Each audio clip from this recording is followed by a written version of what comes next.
قرآن پاک نے ہمارا نبی پاک علیہ السلام کے ساتھ جو رشتہ بیان کیا ہے وہ رشتہ بڑا خوب ہے. کہا ان نبی اولا بالمؤمنین من انفسہم، فرمایا یہ نبی مومنوں کے جانوں سے بھی زیادہ قریب ہے. ہم بڑا عام لفظ بولتے ہیں کہ فلاں چیز میرے دل کے بڑی قریب ہے، میری سوچ کے بڑی. جو لوگ دل کے قریب ہوتے ہیں ان کے پاس اٹھنے بیٹھنے کو دل کرتا ہے. تو اللہ کریم نے قرآن پاک میں فرمایا کہ یہ پیغمبر صلی اللہ علیہ وسلم تمہاری جانوں سے بھی تمہارے قریب ہے. اور حضور نے وضاحت کر دی، نبی پاک نے وضاحت کر دی. حضور نے فرمایا لا یؤمن احدکم حتی اکون احب الیہ من والدہ وولدہ والناس اجمعین، او کما قال نبی صلی اللہ علیہ وسلم. فرمایا تم میں سے کوئی اتنی دیر تک مومن ہو ہی نہیں سکتا جب تک ہر چیز سے بڑھ کر مجھ سے پیار نہ کرے. ایک مثال دے لوں، بات آسان ہو جائے گی. جس گھر کے اندر پیسہ بے شمار ہو، دولت بے شمار ہو، مکان ایک نہیں چار ہو، اور دنیا کی ساری آسانیاں گھر میں موجود ہوں، سارے دوست میری بات پہ توجہ کرنا، ہر شے ہو، بینک بیلنس بھی ٹھیک ٹھاک ہو، بچوں کا فیوچر سیف ہو، لیکن گھر کے اندر میاں بیوی کی صلح نہ ہو. بچے کہتے ہیں گھر میں ہر چیز ہے پر امی اور ابا کا جھگڑا ہر وقت جاری رہتا ہے، وہ گھر صحیح چلتا ہے؟ آپ نے بولنا اس لیے نہیں کہ یہ باتیں لوگ، یہ گھر کے اندر کی باتیں ہیں نا.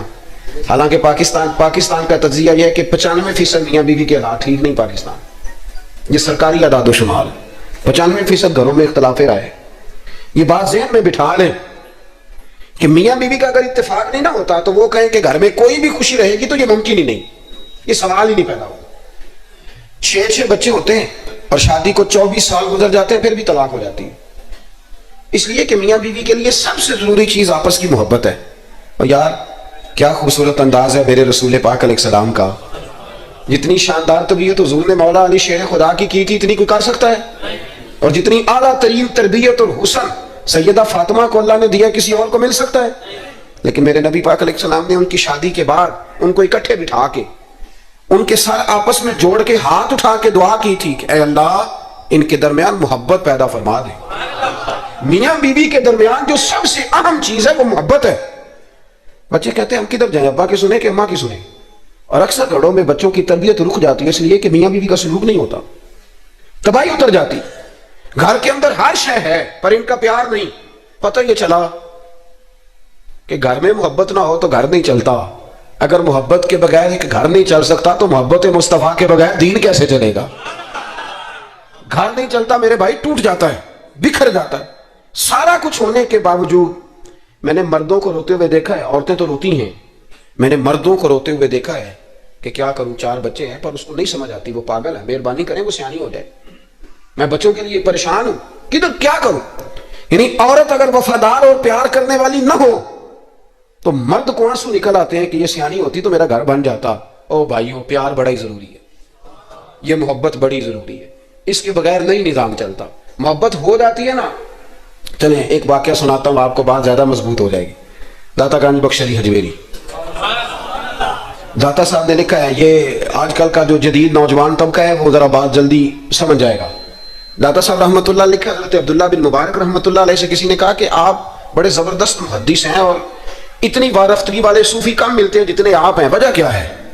تو حضرت عبداللہ بن مبارک فرمانے لگے مجھے نا توبہ کرنے سے پہلے ایک عورت سے عشق ہو گیا تھا. عورت سے، بڑی توجہ سے بات سمجھنا. آپ فرماتے ہیں میرا گھرانہ نمازی تھا. یہ داتا صاحب نے لکھا ہے کشف المحجوب.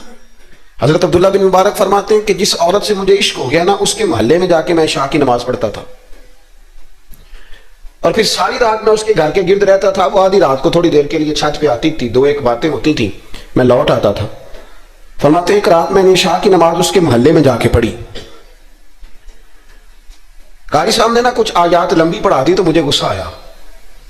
کہہ دیتے نا لوگ مولویوں نے کام کو نہیں سامتے ہو رہی ہیں، تو کہتے ہیں کہ نماز لمبی پڑھا دی تو مجھے غصہ آیا کہ جلدی پڑھاؤ. فرماتے ہیں نماز وہاں پڑھی، سخت سردی تھی، رات لمبی تھی، میں اس کے گھر کے گرد جا کے نا تو منڈلانے لگا کیونکہ مجھے اس سے محبت تھی. فرماتے ہیں کہ 1 گھنٹہ 2 گھنٹے 4 گھنٹے 5 گھنٹے حتیٰ کہ سحری کا وقت ہو گیا، پاؤں پھوٹنے لگی تو وہ نا بھاگتی بھاگتی چھت پہ آئی اور کہنے لگی کہ گھر میں رش بڑا ہے، مہمان زیادہ ہیں، آج بات نہیں ہو سکے گی. کہتے یہ لفظ کہتے وہ نیچے اتر گئی جب میں وہاں سے واپس نکلا تو فجر کی اذان شروع ہو گئی. یوں سمجھ لیں کہ 13 گھنٹے 14 گھنٹے بیت گئے. حضرت عبداللہ بن مبارک فرماتے ہیں اچانک نہ میں نے اپنے دل پہ توجہ کی, ساری رات وہ آئی نہیں تھی پر مجھے اس پہ غصہ بھی کوئی نہیں آیا, مجھے وہ بری بھی نہیں لگی. ساری رات اس نے کھڑا رکھا لیکن میرے دل سے اتری بھی نہیں. کوئی نہیں سمجھ آئی آپ کو میری بات؟ فرماتے ہیں کہ پھر میں نے اپنے دل پہ توجہ کی تو مجھے سمجھ آئی کہ مجھے اس سے کھرا پیار ہے, سچا پیار ہے. یعنی اس نے آدھا جملہ کہا کہ میں مجبور ہوں, تو میں نے اس سے مزید نہ قسم اٹھوائی نہ گواہ مانگے, میں اس کی وہ مجبوری بھی فوراً ہی مان گیا. تو جناب عبداللہ بن مبارک فرماتے ہیں کہ جب میں نے وضو کر کے مسجد میں جا کے 2 سنتیں پڑھی نا, تو میرے اندر سے آواز آئی, عبداللہ اگر ایک بی بی کے لیے تو ساری رات کھڑا رہ سکتا ہے اور اس کی سخت بات سخت انتظار بھی تجھے غصہ نہیں دلاتا, اگر عورت کے عشق میں سارا کچھ ہو سکتا ہے تو رب رسول کے عشق میں بھی ہو سکتا ہے. پھر ان کی بتائی ہوئی تراویحیں تجھے غصہ نہیں دلائیں گی, پھر ان کا کہا ہوا روزہ تجھے غصہ, پھر تو یہ نہیں کہے گا کہ بڑا مشکل کام ہے جی گرمیاں دے روزے نے. پھر تیری زبان سے کوئی لفظ, اس لیے کہ محبوب پر غصہ. وہ کسی اردو کے شاعر نے کہا تھا کہ اس نے کہا تھا عشق ایک ڈھونگ ہے, تو میں نے کہا تجھے عشق ہو خدا کرے, پھر کوئی تجھے اس سے جدا کرے, پھر تو اسے تسبیحوں پہ پڑا کرے, پھر تو گلی گلی پھرا کرے, پھر تو اسی کا نام جپا کرے, پھر میں کہوں کہ عشق ایک ڈھونگ ہے اور تو نہیں کہا کرے. ایک صاحب نے مجھے ایک دفعہ فون کیا, اور سبھی وکیل ہیں, بیوی ان کی پروفیسر ہیں, کہنے لگے جی آپ کے ایک بزرگ نے کہا ہے کہ صحابہ نبی پاک صلی اللہ علیہ وسلم کا بول مبارک پیشاب مبارک پی جاتے تھے. لوگوں کو بڑی جلدی ٹینشن ہونے لگ جاتی ہے ان چیزوں کی, بڑی جلدی. اس رستے کے مسافر نہیں نہ ہوتے, اس رستے کے مسافر نہیں. انہوں نے کہا جی کہ صحابہ حضور کا لعاب دہن اپنے چہرے پہ مال لیتے تھے, ناک سے ریٹھ نکالتے تھے تو مال لیتے تھے. یہ کیسے ہو سکتا ہے؟ میں نے ان سے کہا کہ تمہاری عقل میں بات نہیں آئے گی, تمہارا شعبہ نہیں نا, تمہارا یہ شعبہ. کہنے لگے آپ سمجھا دیں. تو میں نے کہا بھائی سنو, آپ کی بیوی امیر خاندان سے ہے, ہماری بچیاں جو پڑھی لکھی ہوتی ہیں نا امیر خاندان سے ہوتی ہیں, یہ جب کسی کے گھر جاتی ہیں نا تو ان کا بچہ پیشاب کر دے تو انہیں بڑی بدبو آتی ہے, اور اگر وہ کہہ کر دے تو یہ بھی کہہ کرنے لگ جاتی ہیں. ہوتا ہے کہ نہیں ہوتا؟ اور گھر آ کے کہتی ہیں او بڑے جاہل ہیں, صفائی نہیں کرتے, بچے نے ادھر ہی پیشاب کیا ہوا تھا, میں تو جو کھا گئی تھی وہ بھی باہر آ گیا. کہنے لگے جی بالکل یہ بھی ایسے ہی کرتی تھی. تو میں نے کہا جب اس بچی کا جو بڑا ناک چڑھاتی ہے, جب اس کی اپنی شادی ہو جائے, اپنا بچہ ہو جائے, اور بچہ بالوں میں پیشاب کرے, پھر بھی کیا آتی ہے؟ کیوں؟ اس لیے کہ اپنا بچہ ہے. اور میں نے کہا بھیا فرق اتنا ہے کہ صحابہ کا اپنا نبی تھا. یہ جب محبت ہو جاتی ہے نا تو پھر گھن نہیں آتی پھر کوئی. اور پھر مصطفیٰ کریم کا بول مبارک تو اللہ نے ویسے ہی پاک فرمایا ہے. تو میں نے کہا یہ باتیں اتنی دیر ہوتی ہیں جتنی دیر تک بچہ غیر کا ہوتا ہے. جب بچہ اپنا ہوتا ہے تو پھر یہ گفتگو. جب تک بچہ غیر کا تھا, آواز کم کریں گی تھوڑی, جب تک بچہ غیر کا تھا اس وقت تک کہہ بھی آ رہی تھی, بدبو بھی آ رہی تھی, گھن بھی آ رہی تھی. اور پھر بچے نے الٹی کر دی, اماں کے کپڑوں پہ کر دی, اس کے گود میں کر دی, لیکن پھر اماں کو کوئی تکلیف ہے کیوں؟ اب کیا ہوا ہے؟ اب اس سے پیار ہو گیا, اب اس سے محبت ہو گئی. پھر بڑے بڑے سردار, یہ بخاری مسلم ہے, عروہ بن مسعود ثقفی ابھی غیر مسلم تھے, جب حدیبیہ کے مقام پہ آئے تو واپس جا کے انہوں نے پیغام مسلمانوں کو نہیں دیا, عالم کفر کو دیا. عالم کفر کو جا کے کہنے لگے کافروں مسلمانوں سے کبھی جنگ نہ کرنا. کہا کیوں؟ کہنے لگے میں حدیبیہ میں دیکھ کے آیا ہوں, اور میں کوئی بیوقوف آدمی نہیں, نادان نہیں کہ دیکھ کے آیا ہوں تو مطمئن ہو گیا ہوں, میں نے بڑے بڑے بادشاہ دیکھے ہوئے, میں سفیر ہوں, میں نے دنیا دیکھی ہے, لیکن جو تعظیم مصطفیٰ کریم کے غلام ان کی کرتے ہیں وہ میں نے کسی کو کرتے نہیں دیکھا, وہ میں نے نہیں دیکھا. کہا کیا دیکھا ہے ہو؟ یہاں تو ہمارے یہاں درود و سلام پڑھنے والے بھی غریب غریب لوگ رہ گئے. سنیں جی آپ باتیں نہ کریں, بڑی مہربانی میری بات سنیں. ہمارے یہاں تو میلاد کے جھنڈے اٹھانے والے بھی غریب غریب لوگ رہ گئے. ناراض تو نہیں ہو گئے آپ حضرات؟ جلسے میں آنے والے بھی غریب لوگ, جلسہ کرانے والے بھی غریب لوگ. تگڑے لوگ بھی جلسہ کراتے ہیں پر کسی MNA کا, وہ بھی جھنڈا لگاتے ہیں پجاروں پر کسی سیاسی جماعت کا. اپنے اپنے نصیب ہے نا. ساری زندگی جھوٹوں کے نعرے مارتے ہیں, سچے رسول کا نعرہ اللہ نے ہمیں عطا فرمایا ہے.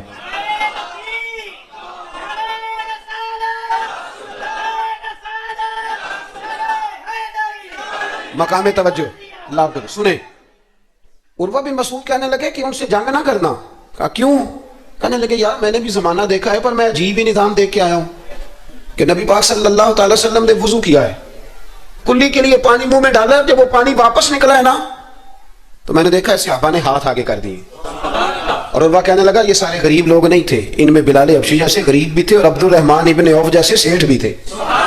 اور میں نے دیکھا ہے کہ جب نبی پاک علیہ السلام نے رینت مبارک نکالی ہے تو میں نے ابو بکر صدیق جیسے دانشوروں کو لائن میں کھڑے دیکھا ہے. میں نے عمر فاروق رضی اللہ تعالیٰ عنہ جیسے مضبوط اعصاب کے لوگ, مضبوط قوت فیصلہ رکھنے والے, ان لوگوں کو میں نے لائنوں میں کھڑے دیکھا ہے.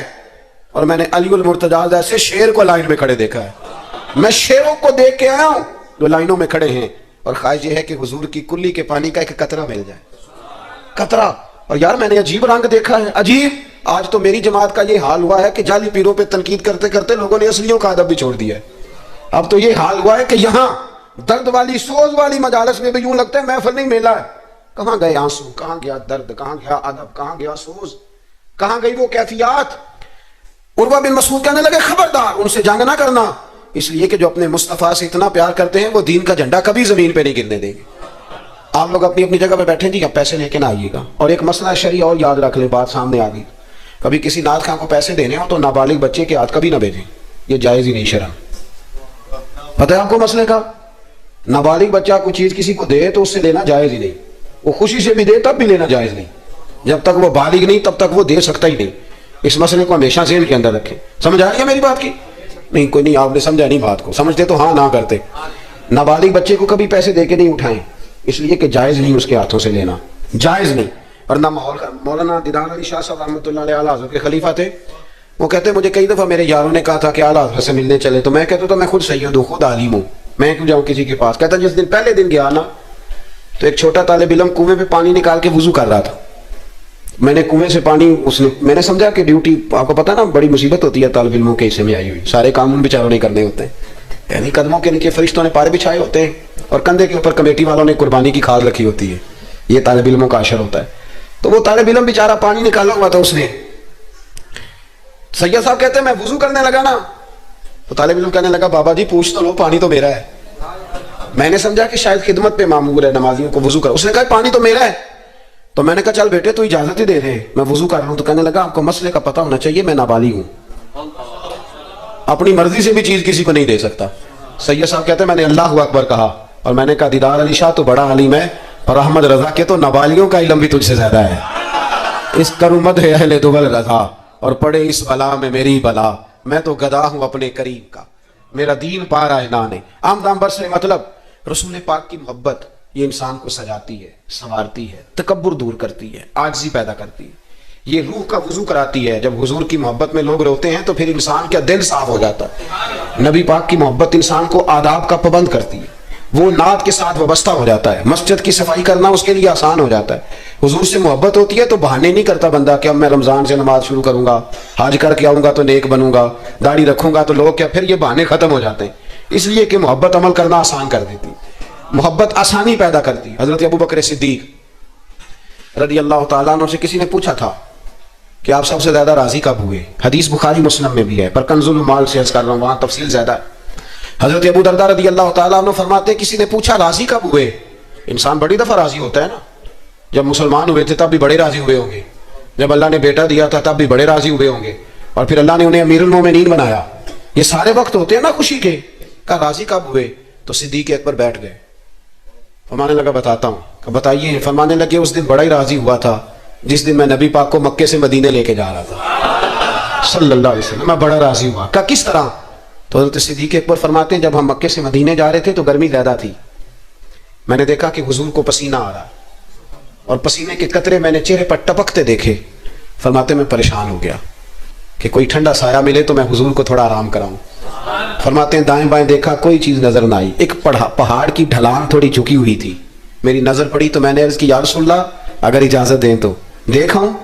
حضور نے فرمایا دیکھ لو. کہتے میں گیا اور اپنی پگڑی کھول کے میں نے اس جگہ کو صاف کیا, پھر میں نے وہاں اپنی چادر بچھائی, عرض کی حضور تھوڑی دیر آرام کر لیں. اور بھائی یہاں لوگ کہتے ہیں تعلیمات کی بات کرو, نماز روزہ حج زکوٰۃ کی بات کرو, اور جب تک ذات سے پیار نہیں نہ ہوتا بندہ بات بھی نہیں مانتا. یہ محبت مصطفیٰ ہوگی تو سارے کام آسان ہو جائیں. عشق رسول صلی اللہ تعالی علیہ وسلم آسان کر دے گا جینا. اعلیٰ حضرت فرماتے ہیں عشق تیرے صدقے جلنے سے چھوٹے سستے, جو آگ بجھا دے گی وہ آگ لگائی ہے. حضور صلی اللہ علیہ وسلم کے لیے میں دیکھ کے آیا سایہ. آپ فرماتے ہیں پھر میں نے عرض کی یا رسول اللہ صلی اللہ علیہ وسلم تھوڑی دیر آرام کریں. کہتے ہیں حضور لیٹ گئے تو میرے دل میں خیال آیا کہ کوئی ٹھنڈی چیز ملے نا تو مصطفیٰ کریم کو پیش کروں. کہتے ہیں دائیں بائیں دیکھا تو ایک چرواہا بکریاں چرا رہا تھا. اس سے میں نے کہا کہ دودھ دے دو گے تھوڑا سا؟ وہ کہنے لگا کہ اگر آپ ڈیرے پہ مانگتے تو 3 دینار, یہاں 4 دینار کا. آپ فرمانے لگے میں نے تو سوچا تھا تو بہت بڑی قیمت مانگے گا, صرف 4 دینار. کہتے ہیں اسی وقت دیا. میں نے اسے کہا کہ پانی کہاں ملے گا؟ ذرا دیکھنا, یہ صحابہ روایت کر رہے ہیں, محدثین قبول کر رہے ہیں, جرح و تعدیل کے بعد اپنی کتب میں لا رہے ہیں. اس کا مطلب ہے یہ بھی دین کی اصل ہے. اس کا مطلب ہے یہی بنیادی دین ہے جو ہمارے محدثین نے ہم تک پہنچایا. میرے رسول کریم علیہ السلام کے غلاموں حضرت ابو بکر صدیق رضی اللہ تعالیٰ عنہ کہتے ہیں میں نے کہا کہ پانی کہاں ملے گا؟ وہ کہنے لگا پانی بڑی دور ہے. میں نے کہا کتنی دور ہے؟ کہنے لگے وہ پہاڑ کے پیچھے. میں نے کہا سفر نہ بتا, بس تو راستہ بتا. اس لیے کہ جب عشق سکھاتا ہے آداب خود آگاہی, پھر کھلتے ہیں غلاموں پہ اسرار شہنشاہی. بتا جانا کہاں ہے؟ حضرت ابو بکر صدیق رضی اللہ تعالیٰ عنہ کہتے ہیں اس نے کہا پہاڑی کے پیچھے کنواں ہے. آپ فرماتے میں دوڑا گیا لکڑی کے پیالے میں. وہاں سے پہلے میں نے ہاتھ دھوئے, پھر میں نے پیالہ دھویا, پھر پانی بھرا, پھر میں تیزی سے واپس آیا. آ کر کے میں نے اس چرواہے سے کہا یار اس طرح کرو, پہلے اپنے ہاتھ دھو لو, پھر بکری کے تھن دھو لو, پھر مجھے دودھ دھو دو. کہتے مجھے کہنے لگا بڑے صاف ستھرے لگتے ہو, بڑے نفیس ہو. اور میں نے کہا یار میری بات نہیں, جن کے لیے لے کے جانے انہیں اللہ نے بڑا پاک صاف پیدا فرمایا. جن کے لیے لے کے جانے ان کی بڑی شان ہے. جناب ابو بکر صدیق فرماتے ہیں اس نے مجھے کہا تو خود ہی دھو لے. فرماتے ہیں میں نے پہلے بکری کے تھن دھوئے, پھر دودھ دھویا, شدید گرمی, پھر وہ پیالہ لے کے میں کنویں پہ گیا, پھر وہاں سے پانی نکالا, پھر میں نے اس کو رکھ کے پیالے کو اس پانی میں ٹھنڈا کیا. جب دودھ ٹھنڈا ہو گیا تو میں اب آ رہا ہوں آہستہ آہستہ, اس لیے چل رہا ہوں کہ دودھ گر نہ جائے, اور پریشان اس بات میں ہوں کہ دیر ہو گئی تو دوبارہ گرم نہ ہو جائے. آپ فرماتے ہیں لا کے میں محبوب کی بارگاہ میں حاضر ہوا تو حضور کی آنکھ مبارک لگی ہوئی تھی. اب دل میں خیال آیا جگا میں سکتا نہیں, اور اگر حضور دیر سے اٹھے تو پھر گرم ہو جائے گا. کہتے ابھی میں کھڑا ہوا ہی تھا کہ میرے مصطفیٰ نے آنکھیں کھول دی. رسول کریم علیہ السلام نے آنکھیں کھولی. حضرت ابو بکر صدیق فرماتے ہیں گھٹنوں کے بل بیٹھ کر جب میں نے وہ دودھ کا پیالہ مصطفیٰ کو پیش کیا, اس پردیش میں, اس سفر میں, جب دائیں بائیں کوئی اور نہیں تھا, جب وہ میں نے پیش کیا نا, حضور نے پہلے 3 گھونٹ پیے. فرمانے لگے ابو دردا جب وہ 3 گھونٹ پی کے میری طرف دیکھ کے حضور مسکرائے نا تو میں کھول کے رویا, میں کھول کے رویا. اور فرماتے ہیں جب نبی پاک نے وہ سارا دودھ پی لیا اور حضور نے فرمایا نا مجھے بڑا اچھا لگا ہے, تو فرماتے ہیں ابو دردا میں اس دن اتنا راضی ہوا کہ نہ اس سے پہلے کبھی ہوا تھا نہ اس کے بعد کبھی ہوا. ذات رسالت کے ساتھ صحابہ کا جو تعلق ہے نبی پاک کی ذات کے ساتھ, یہ نا عقل مند آدمی بیچارہ ساری زندگی بحث ہی کرتا رہتا ہے. میں نے دیکھیں ساری زندگی, حضرت ملا رومی فرمایا کرتے تھے اللہ نے لوگوں کو عقل دیا استعمال کرنے کے لیے, پر لوگ ساری زندگی عقل کے ہاتھوں استعمال ہوتے رہے. عقل مندوں کا مرشد بھی کوئی نہیں ہوتا, کئی میری طرح کے پڑھے لکھے ہوتے ہیں ان کا بھی پیر کوئی نہیں ہوتا, وہ خود ہی بہت بڑے پیر ہوتے ہیں, کوئی نہیں جس سے رہنمائی لے. اس لیے کہ وہ نفس اتنا موٹا ہو جاتا ہے کہ کسی جگہ نہ پیار کرنے دیتا ہے نہ محبت کرنے دیتا ہے. 4 پیسے آ جائیں تو اس آدمی کا بھی کوئی رہنما نہیں ہوتا, اس لیے کہ اب وہ خود سارا کچھ ہو جاتا ہے. بھائیو رسول پاک کے غلاموں نے جب مصطفیٰ کریم کی باری آئی تو عقل نبی پاک کے قدموں پہ قربان کر دی. پھر انہوں نے دائیں بائیں ادھر ادھر نہیں دیکھا, کبھی نہیں کوئی سوال کوئی جواب, کبھی ادھر ادھر نہیں گئے, سیدھا ذات رسالت کے ساتھ پیار. پڑھیے یہ روایت تو مشکات میں بھی ہے, طبرانی میں بھی ہے. صلح حدیبیہ کا معاہدہ لکھا جا رہا تھا.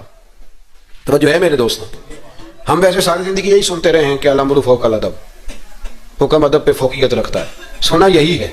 لیکن صلح حدیبیہ کا معاہدہ لکھا جا رہا تھا, لکھنے والے تھے مولا علی شیر خدا رضی اللہ تعالی عنہ. حضرت علی لکھ رہے تھے, حضور نے فرمایا لکھو, لکھا.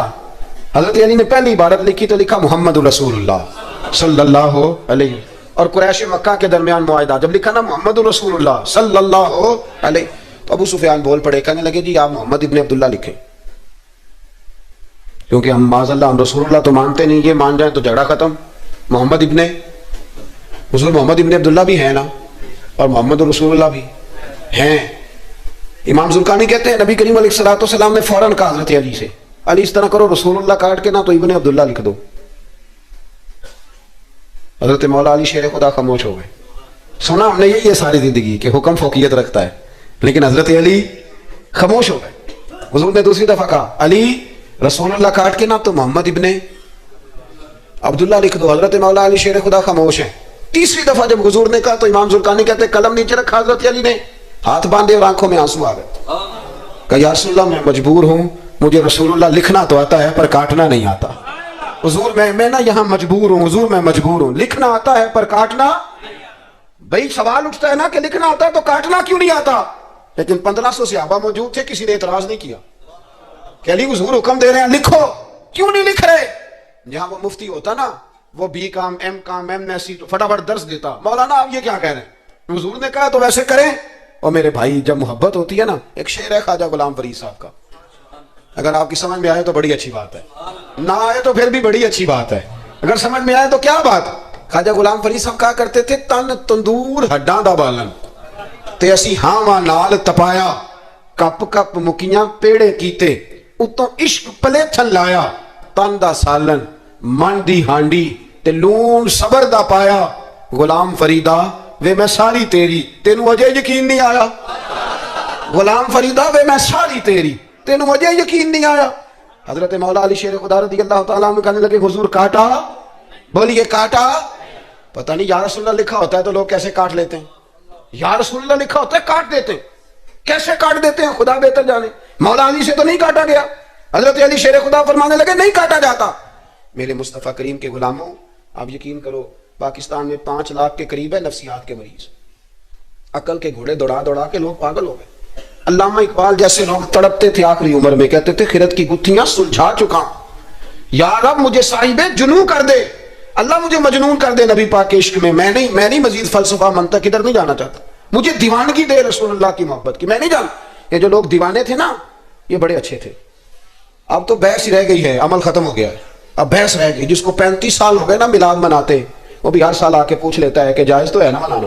میں کہتا ہوں خدا کے بندے 35 سال سے تو منا رہا ہے، اب تو یہ پوچھا کر کہ میں کتنا درود پڑھوں محفل میلاد پہ، آپ تو یہ کہا کر کہ وضو کس طرح کرنا ہے میلاد کا لنگر پکانے کی، ابھی تک سوال کر رہے ہو۔ محبت کرنے والے کر کے گزر گئے تو ابھی تک بحث کر رہا ہے۔ اور بہت ساری ایسی چیزیں تھیں جو صحابہ کی سمجھ میں نہیں آتی تھی، لیکن چونکہ سامنے رسول اللہ کی ذات تھی، اور جب محبت ہوتی ہے تو محبت بحث نہیں کرتی، محبت پیار کرتی ہے، محبت ہم ہے غلام نبی پاک کے۔ ایسے ہی نا جی، کسی سے کہنا داڑھی رکھ لو، بحث شروع کر دیتا ہے، کہنا میں اجے نیک نہیں۔ میں کہتا ہوں یہ حضور کو کہنا چاہیے تھا نا کہ جب پورا نیک بنے تب رکھے، تو نے کیوں بحث شروع کی؟ داڑھی حضور نے رکھی ہے نا، لہذا ہم نے انشاءاللہ تو کہہ دیں، وعدہ نہیں لے رہا، حضور نے رکھی ہے نا، ہمیں اس سے غرض ہے کہ اچھی لگے یا نہ لگے۔ غلام کا کام غلامی کرنا کہ بحث کرنا؟ حضور نے کہا سچ بولو، دکان چلے چاہے، ہم نے کیا کرنا ہے؟ بولیں، یہ بحث ہے۔ حضور نے کہا بیویاں پردہ کریں، اب ہمارے گھر میں وہ بیوی رہے گی جو پردہ کرے گی، جو نہیں کرے گی وہ ہمارے گھر میں رہ سکتی، کیونکہ ہم نبی پاک کے غلام ہیں، ہم رسول اللہ کے غلام ہیں صلی اللہ ہو۔ امام احمد بن حنبل رحمۃ اللہ علیہ بازار گئے تو غلام خرید کے لائے، آپ نے فرمایا تیرا نام کیا ہے؟ تو وہ کہنے لگا حضور غلاموں کا نام نہیں ہوتا، آپ کسی کو بھی آواز دیں گے تو میں سمجھوں گا مجھے ہی بلا رہے ہیں۔ آپ فرمانے لگے تو کھائے گا کیا؟ کہنے لگا حضور غلاموں کے نخرے نہیں ہوتے، جو ٹکڑا بچ گیا نہ ڈال دینا، چپ کر کے کھا جاؤں گا۔ فرمایا کہ حجرے ہیں، کو کمرہ پسند کر لے۔ کہنے لگا حضور غلاموں کے نخرے نہیں ہوتے، آپ جہاں اشارہ کریں گے میں سو جاؤں گا۔ امام صاحب فرماتے ہیں مجھے وجد ہو گیا، میں تو رونے لگا، میں نے کہا اٹھو یار سینے سے لگ، تو غلام بننے کے قابل تو نہیں، تو آقا بننے کے قابل ہے۔ بابا بلے شاہ صاحب رحمۃ اللہ علیہ نے تبصرہ کیا اس موضوع پر۔ بابا صاحب کہتے ہیں کہ ایک لقمہ ڈالتے ہو کتے کو، کتا ہمارا غلام ہوتا ہے نا، ہم مالک ہوتے ہیں اس کے، ایک لقمہ ڈالتے ہو اور دوسرا لقمہ وہ مانگے نا دوسری روٹی تو جوتے مارتے ہو، خود رات کو پنکھے کے نیچے سوتے ہو، وہ بیچارہ ساری رات پہرا دیتا ہے اور سویرے جا کے کسی درخت کے نیچے رخ کے نیچے سو جاتا ہے۔ آپ فرماتے ہیں کہ جس کا تو مالک ہے تو اپنا احسان دیکھ اور اس کی نوکری دیکھ، اور جو تیرا مالک ہے اس کا احسان دیکھ اور اپنی ڈیوٹی دیکھ۔ خود تو بہانے کیا کہتے ہیں بابا صاحب کہتے ہیں راتی جاگے تے شیخ سدامے تے راتی جاگ دے کتے تیتھوں اتے مالک دا در مول نہ چھڑ دے، پاویں مارو 100 جتے تیتھوں اتے ایک برکی دا قدر پچھانن، پاویں مالک ہو ون ستے تیتھوں اتے رکھا سکھا کھا دنے جا رکھاں وچ ستے تیتھوں اتے اٹھ بلیا چل یار منا لے نہیں تے بازی لے گئے نہیں کتے، اٹھ بلیا چل یار منا لے نہیں تے بازی لے گئے، وہ تو آگے گزر جائیں گے اس طرح، اور تو اشرف المخلوقات ہے۔ تھوڑا خیال کریں، ایک صحابی تھے حضرت ابو جندل رضی اللہ تعالی، ہماری محبت رسول صلی اللہ علیہ وسلم بحثوں میں رہ گئی، بحثوں اتنے کمزور ہیں ہم کہ آج تک بحث کر رہے ہیں، آج تک کہ حضور پہ درود کون سا پڑھنا چاہیے،